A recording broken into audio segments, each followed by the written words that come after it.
Voltamos, galera. O pessoal entrar aqui na sala que a gente começa.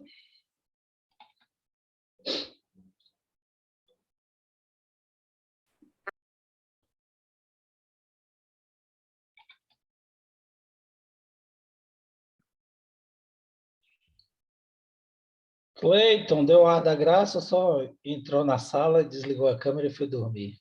Tá Opa, aí e na aí, área? Carlão? Ô, bichão, e aí? Tô aqui, moço. Como é que tá o curso? Parei com essas coisas. Não Mexo com tá isso mais fazendo não. mais nada? Desistiu? Mas Desisti também, né, já. depois de tanto queimar a rosca lá no curso de padeiro, vai ser complicado, né? Não dá certo, né? Sai fora. Acabaram te expulsando, né? E aí, rapaz? Será que a gente vai voltar? É agosto, né? Parece. As É aulas. dia 2, tô lá. Beleza. Vamos lá. Morrendo de saudade de vocês. Nunca pensei que eu fosse falar isso, Cleiton. Mas estou morrendo de saudade das aulas presenciais. A Pois gente, é, a eu gente também. reclama, né? Mas quando fica fora, é que a gente percebe como é que é. Mas graças a Deus está passando esse negócio aí, a gente vai voltar com fé em Deus. Bom, Deus, assim, outra coisa que eu aproveitar aqui, eu estou vendo vocês postando lá no grupo, no negócio da camisa, né? Quem é responsável por isso? Está aqui na aula hoje, quem é que é o Era a responsável? talha. Natália? Ah, então, É. depois eu mando a mensagem para ela da minha. A minha tem que ser G de gordo, viu? Mas aí eu falo com ela, pode deixar. Mando uma mensagem aqui no grupo. Beleza. Meus queridos, vamos iniciar agora a parte de magnetismo. Também é uma parte importante, tá? É cobrado no Enem também, porém não com a intensidade que é cobrada essa parte de energia. Nós ainda vamos trabalhar mais diversas outras questões de cálculo de energia que caem no Enem, que são cobrados no Enem, tá? A gente vai trabalhar outros exemplos, porque isso é importante para vocês, como eu já disse e repeti várias vezes. Já estão cansados de ouvir isso, que é importante. Mas realmente é. Essa parte de magnetismo, essa parte inicial, ela não é muito cobrada. Porém, ela é fundamental, isso eu estou falando do Enem, tá? Ela é fundamental para que você entenda o eletromagnetismo. E o eletromagnetismo é cobrado sim, tá? Então, a gente vai falar hoje de magnetismo.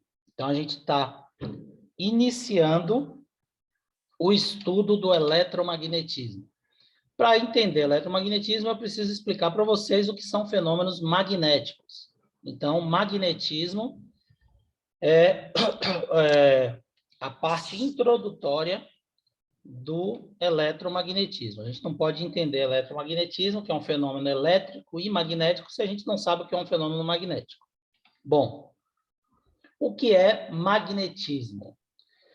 Magnetismo é uma característica que vem da natureza. Então, é um aspecto natural de uma pedra que é obtida na natureza, chamada magnetita, tá? A magnetita, que é um mineral que nós temos na nossa natureza, apresenta a característica de atrair substâncias com átomos de ferro, substâncias que a gente denomina ferromagnéticas, tá? Então, a magnetita é uma pedra cinza escura, é aquele ímãzinho que nós conhecemos, tá? É o ímã natural. Esse ímã, essa magnetita, ela é composta quimicamente por óxido de ferro, né? Fe3O4. Vocês já devem ter estudado isso em química. E ela possui a propriedade de atrair átomos de ferro. Então, substâncias que a gente denomina substâncias ferromagnéticas, tá? São substâncias que possuem átomos de ferro em sua composição, tá? Essa magnetita, tem a foto aqui, nesse resumo aí que eu passei para vocês, ela apresenta algumas propriedades, tá? E essas propriedades são características desse mineral, tá? Que não podem ser alteradas, não mudam. Popularmente, a gente chama essa magnetita de ímã, tá? Então, os ímãs naturais, a gente vai ver que tem ímãs artificiais também, mas os ímãs naturais são essas pedras cinzas formadas por óxido de ferro, chamadas de magnetita. Tá ok? Desculpe. Bom, a propriedade que recebe o nome de magnetismo em regiões onde o ímã apresenta as propriedades magnéticas mais intensas são chamadas de polos dos ímãs, tá? Então, o ímã, ele atrai substâncias de ferro. A atração, ela tem um poder maior nas pontas, tá? Então, as pontas formam o que nós chamamos de polos magnéticos. Todo ímã, ele vai apresentar dois polos magnéticos. Um polo que é chamado norte e um outro polo que é chamado sul. Não importa a forma do ímã.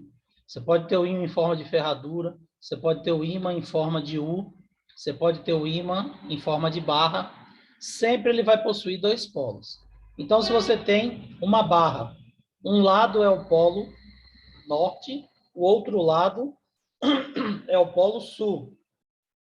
Se está em forma de ferradura, essa parte aqui, essa metade aqui, você tem o polo norte e essa outra metade você tem o polo sul. Aqui, em forma de U, você vai pegar aqui também, dividir no meio, um lado é o polo norte, o outro lado é o polo sul. Tá certo?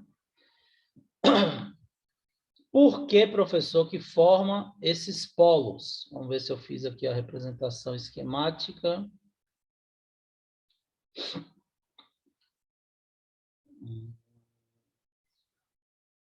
Tem aqui, mas eu vou mostrar lá em cima, eu vou fazer lá em cima que é melhor para vocês entenderem. Por que que todo ímã tem dois polos? Veja bem. O ímã, ele é formado por átomos que são chamados, no caso do ímã, de átomos ou ímãs elementares. Por quê? Porque qualquer substância apresenta na sua estrutura, se isso aqui fosse uma barra de ferro, por exemplo, como que estariam os átomos dentro dessa estrutura? Eles estariam assim, ó. Um estaria girando para cima, o outro para o lado, o outro para baixo, vibrando aleatoriamente, tá? Cada um em um sentido diferente. Então, você tem a disposição de quase todos os materiais que você tem na natureza. A disposição é assim, aleatória, tá? Você tem os átomos dispostos em direções e sentidos diferentes, vibrando de forma aleatória, tá? No caso da magnetita, você tem todos os átomos dispostos dessa forma aqui, ó. Todos os átomos que você pegar vão estar assim, ó. Exatamente alinhados, apontando para a mesma direção e para o mesmo sentido. Então, esses átomos alinhados é que formam os polos magnéticos e criam o poder de atração e de repulsão. Então, esses átomos são chamados de ímãs elementares. Um átomo de um ímã tem exatamente a mesma disposição do que uma barra do ímã, ou do que um caminhão cheio de ímã. eles vão ter exatamente essa mesma estrutura organizada, que é o que gera o poder de atração, formando os polos do ímã. Então, como eu disse aqui para vocês, ó, aqui nós teremos um lado que é o polo norte e outro lado que é o polo sul. O polo norte é o polo onde saem, aponta os ímãs elementares. E o polo sul é o polo onde entram os ímãs elementares. Então, a pontinha da seta está virada para o norte, o fundo, início, origem da seta está virado para o sul. Se eu traçar aqui, vai ficar assim, ó. A setinha para cá, setinha para cá. Então, se eu dividir aqui, ó, aqui é o polo sul, aqui é o polo norte. A mesma coisa acontece aqui, ó. Uma aqui vai estar saindo, polo norte. Se ele sai aqui, é porque aqui ele está, ó, entrando, polo sul. Certo? Então, nós temos dois polos magnéticos. E esses polos magnéticos são formados pelas linhas de indução magnética. E as linhas de indução são criadas pelos ímãs elementares. Por isso que todo ímã vai apresentar um polo norte e um polo sul. E o polo norte é caracterizado por sair as linhas de indução, todos os átomos elementares estão apontados para o norte, e a origem de todos os átomos estão apontados para o sul. E é essa organização que cria o poder de atração entre as outras substâncias, tá? Substâncias ferromagnéticas que ele consegue atrair. Bom, mas depois eu vou explicar mais detalhadamente sobre isso. Vamos falar de linha de indução e mostrar para vocês como é que acontece. Primeira propriedade de um ímã. Polos de mesmo nome se repelem e polos de mesmo nome se atraem. É uma característica semelhante à carga elétrica, lembra? Carga positiva atrai negativa, carga negativa repele negativa, positiva repele positiva. Porém, o princípio é diferente.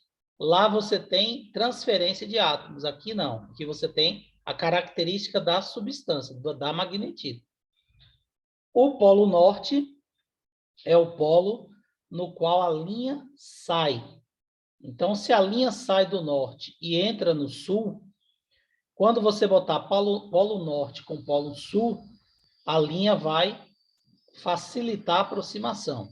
Então, você tem aqui, por exemplo, ó, a linha sai do norte e entra no sul. Se a linha sai do norte e entra no sul, polo norte com polo sul vai ser atraído. Ah, mas a linha sai do norte e entra no sul. Então, ela entra no sul. E ela vem aqui e entra no sul também, ó.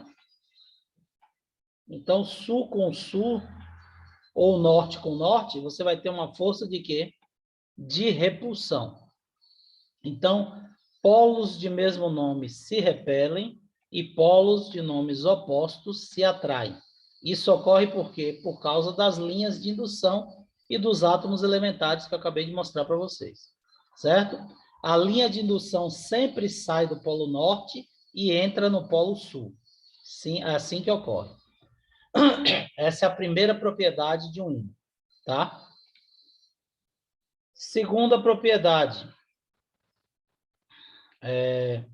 O ímã atrai o ferro independente dos polos. Se você colocar um pedaço de ferro próximo do polo norte de um ímã, ele vai ser atraído.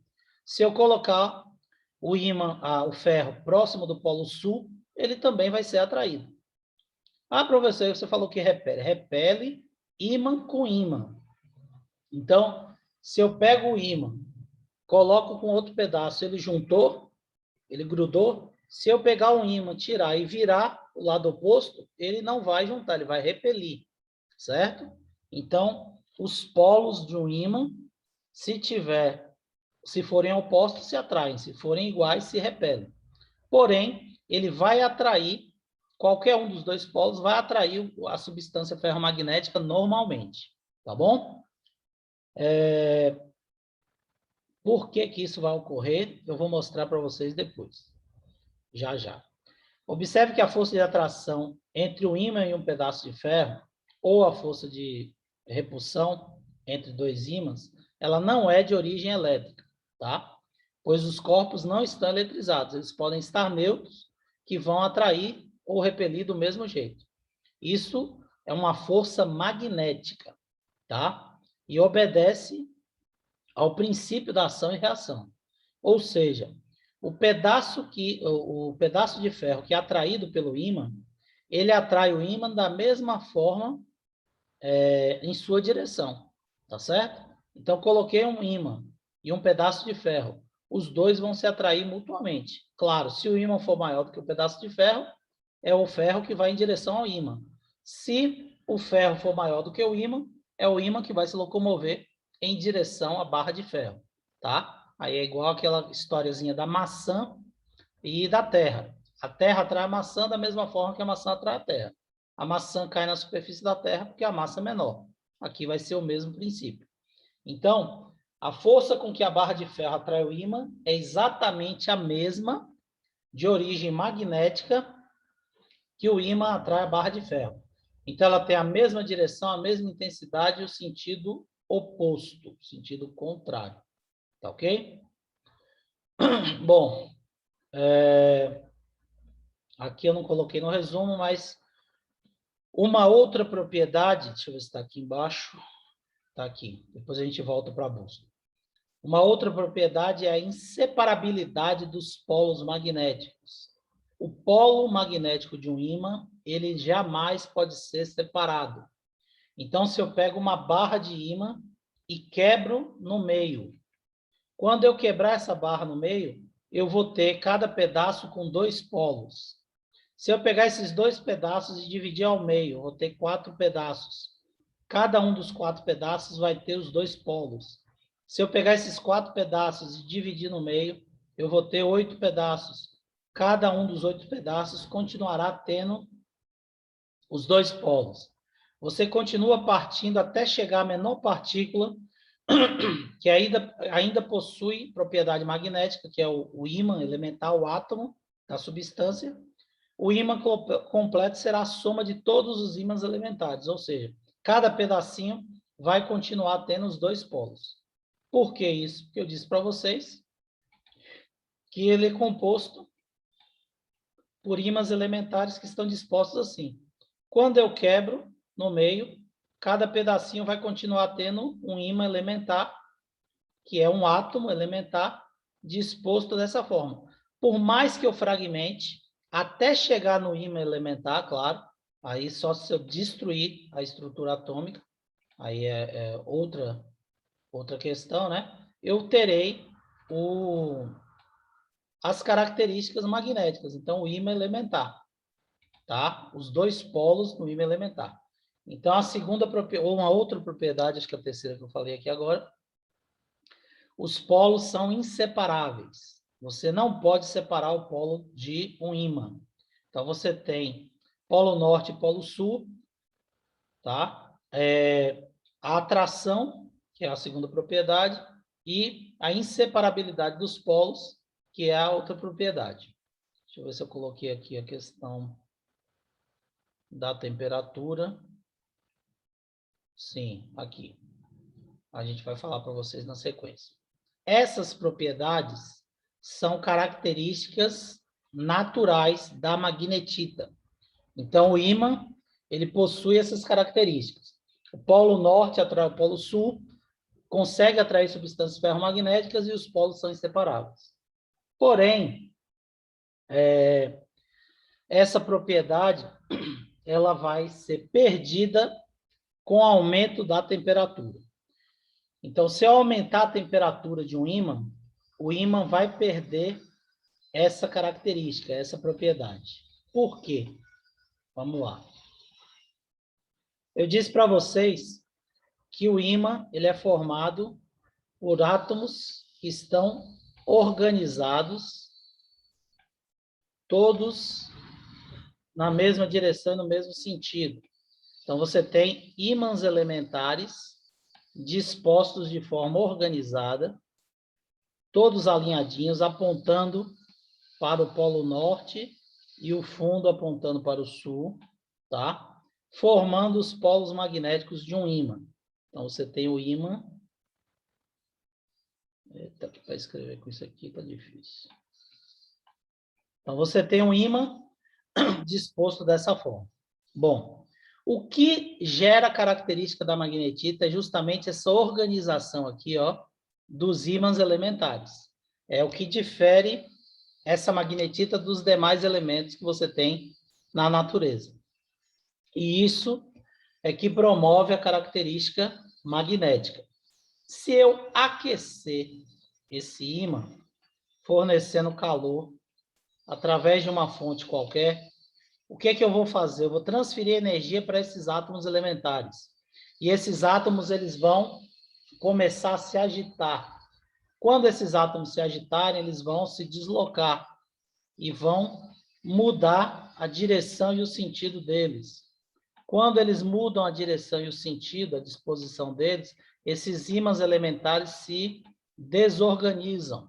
E quando eles se desorganizam, o que vai acontecer? Vai perder a capacidade de imantação, a capacidade de atrair substâncias ferromagnéticas.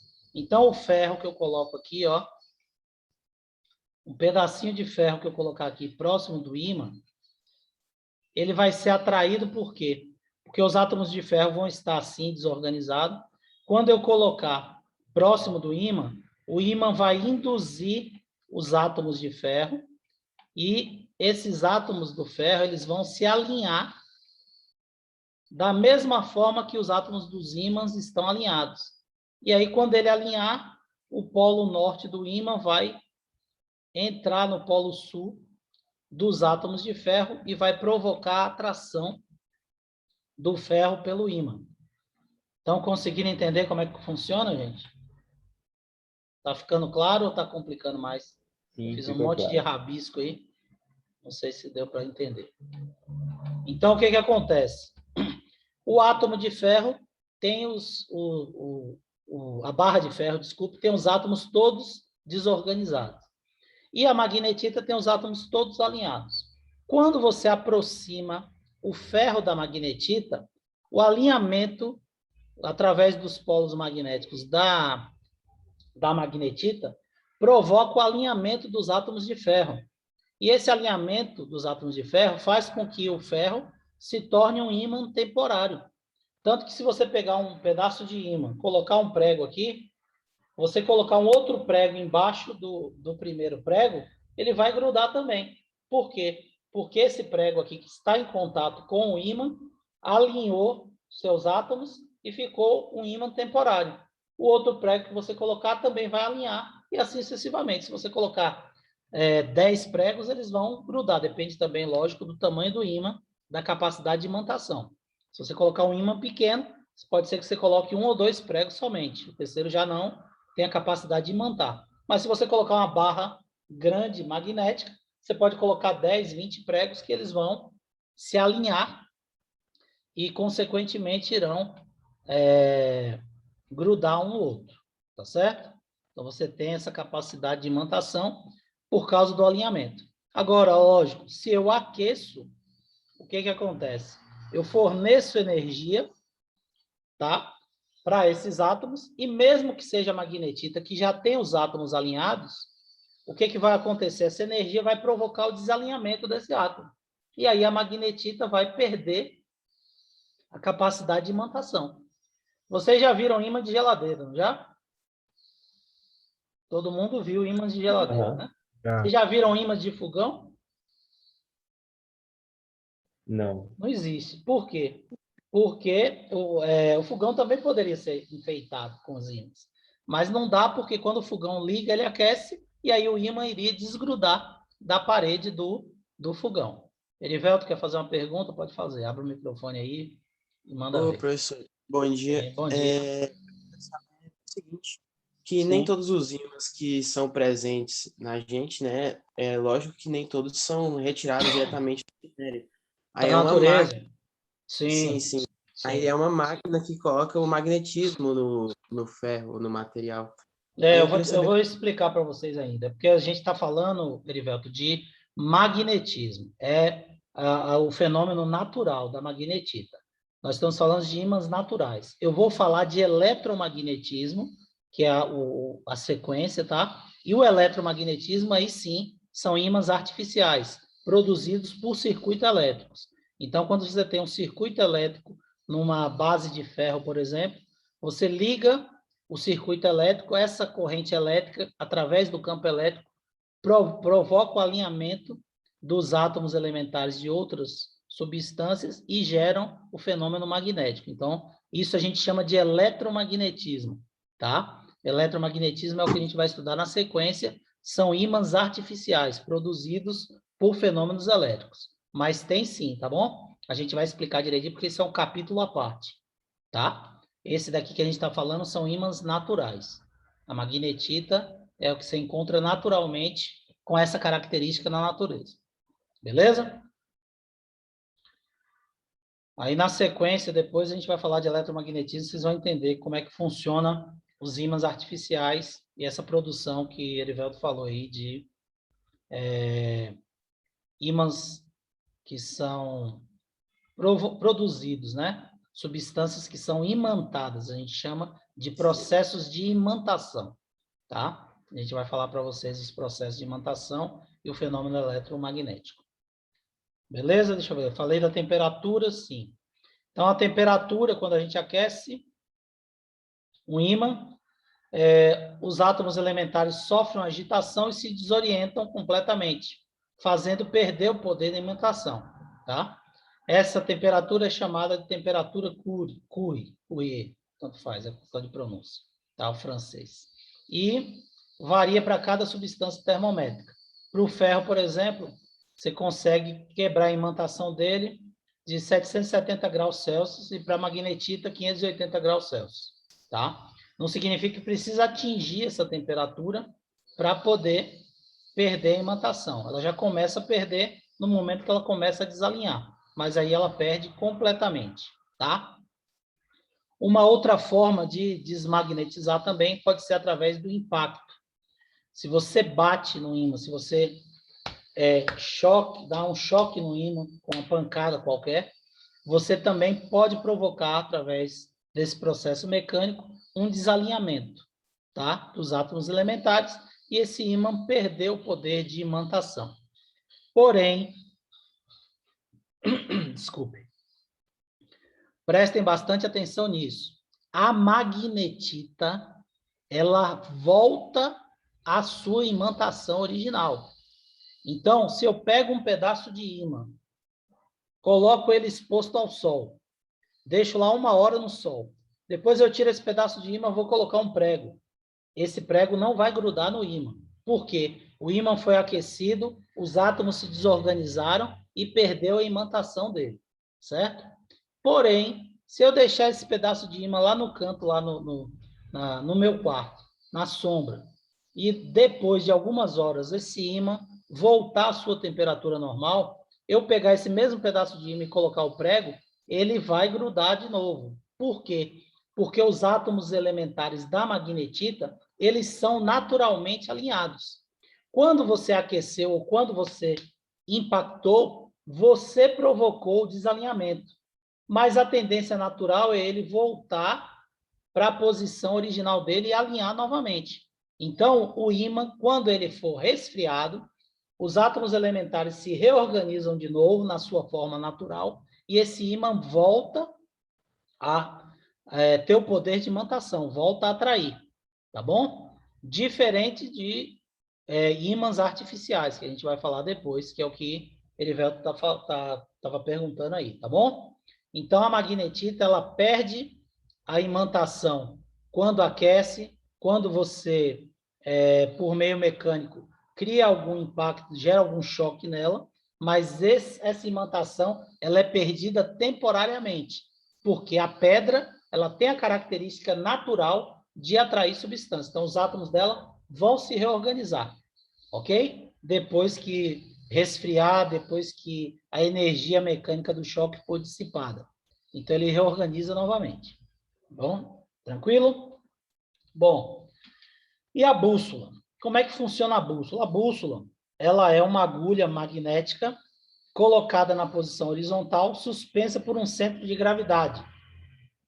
Então, você tem um ponteiro e a ponta desse ponteiro está magnetizada, tá? Esse ponteiro ele pode girar livremente. Atrás desse ponteiro existe uma graduação, e nessa graduação nós temos a disposição dos polos, né, geográficos, norte, sul, leste e oeste, e as inclinações, as subdivisões em graus para cada região, nordeste, sudeste, sudoeste e noroeste, que se encontram entre esses polos geográficos, tá? E aí, quando você solta a bússola, esse ponteiro da bússola magnetizado vai sempre indicar a direção norte e sul da Terra, tá? Então, por que que a bússola funciona desse jeito? Então, você solta a bússola em qualquer posição, você pode virar ela 360 graus. Quando você soltar, o ponteirinho roda e aponta sempre para uma região próxima do norte geográfico da Terra. Isso ocorre por quê? Porque a Terra ela tem um campo magnético. E o campo magnético da Terra, ele é produzido pela própria Terra, tá? Então, a Terra ela se comporta como um ímã gigante, um grande ímã. Então, ela apresenta polo sul e polo norte magnético. Agora, o que provoca a formação do campo magnético da Terra? Aí tem o X da questão. Antigamente, imaginava-se que a Terra ela apresentava uma grande quantidade de magnetita no seu subsolo, no centro da Terra, e essa grande quantidade de magnetita formava como se fosse um ímã gigantesco dentro da Terra. E esse ímã gigantesco seria capaz de produzir o polo magnético da Terra, os polos magnéticos da Terra.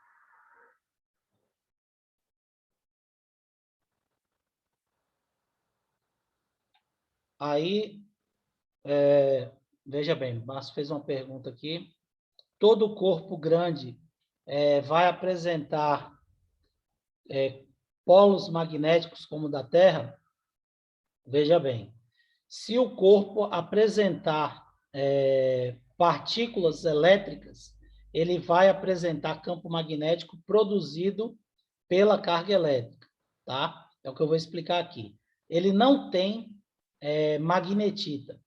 E mesmo que tivesse, por maior que fosse o corpo, a magnetita estaria neutralizada. É o que eu vou explicar aqui, veja bem. Aí imaginavam-se que teria uma grande quantidade de magnetita no subsolo da Terra. Só que a gente sabe que a cada 10 metros de profundidade que a gente penetra e aprofunda na superfície da Terra, você tem uma variação de aproximadamente 0,1 graus Celsius de temperatura. Então, a temperatura vai aumentando à medida que você vai aprofundando no subsolo da Terra. Quando você chegar aqui dentro, no núcleo da Terra, onde supostamente teria uma quantidade grande de magnetita, a temperatura já seria alta o suficiente para desmagnetizar e desorientar os átomos elementares dessa quantidade, por mais gigantesca, de magnetita que existisse aqui no meio. Então, essa teoria já foi por terra, por água abaixo. Não é uma quantidade grande de magnetita que existe no subsolo da Terra que vai gerar o campo magnético da Terra. E o que é que vai gerar o campo magnético da Terra? Aí envolve justamente o assunto que a gente vai entrar, que é o eletromagnetismo. No subsolo da Terra, nós temos água, tá? No lençol freático circulando. Nós temos várias substâncias, minerais em decomposição, fluidos resultantes de intemperismo, que estão circulando no subsolo da Terra. Além de partículas de solo, que estão sendo carregadas pela água, sendo lixiviadas pela água, e você tem essas partículas em movimento. Todas essas substâncias apresentam carga elétrica. E a carga elétrica em movimento cria um campo elétrico, como eu falei aí há instantes para Erivelto, desculpe. como eu falei para Erivelton há instantes, a carga elétrica em movimento cria um campo elétrico e vai produzir um campo magnético, que é o fenômeno do eletromagnetismo. Então, essas substâncias circulando com carga elétrica no subsolo da Terra é que geram o campo elétrico e, consequentemente, o campo magnético da Terra. Por essa teoria, Márcio, respondendo sua pergunta, qualquer outro planeta que apresente uma massa determinadamente grande ou até mesmo pequena, mas que possua elementos circulando no seu subsolo, vai ter uma corrente elétrica sendo criada, um campo elétrico e, consequentemente, um campo magnético.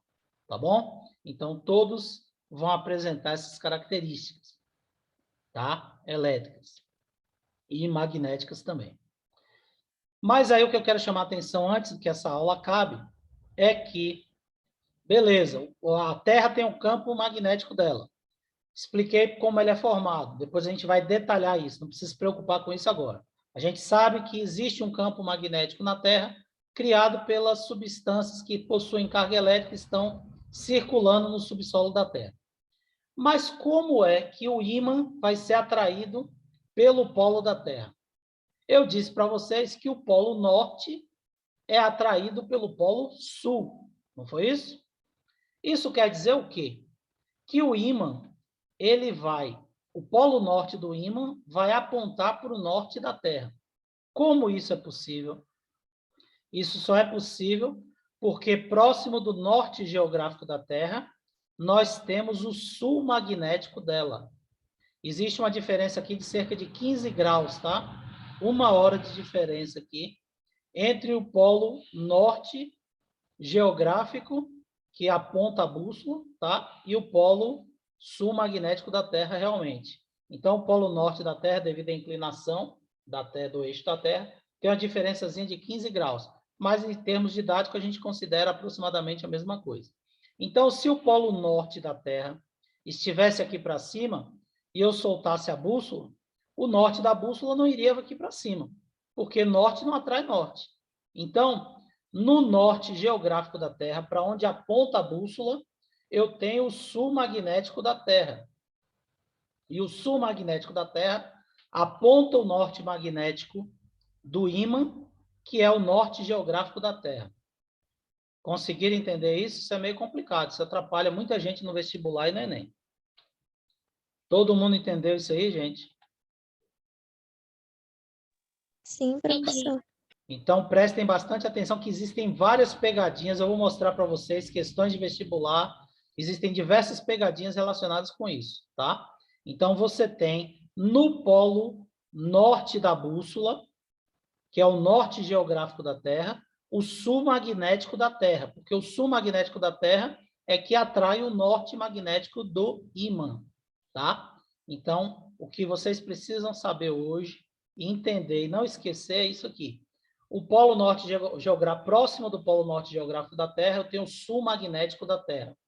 E próximo do polo sul geográfico da Terra, encontra-se o norte magnético da mesma. Então, o norte magnético da Terra fica próximo do sul geográfico, enquanto que o norte geográfico fica próximo do sul magnético da Terra. Beleza? Meus queridos, nossa aula vai acabar. Por hoje eu queria que vocês entendessem isso aqui. Eu vou postar esse resumo para vocês, tá? De magnetismo. Vocês deem uma lida. Qualquer dúvida, manda mensagem lá no WhatsApp para a gente tirar as dúvidas com vocês. Tá joia? Valeu, galera. Obrigado pela participação. Bom dia. Fiquem com Deus. Qualquer coisa estou à disposição. Valeu? Tchau, tchau, Um Carlos. abraço. Tchau, tchau, Tchau, queridos. Valeu. Obrigado. Um abração. Tchau, tchau.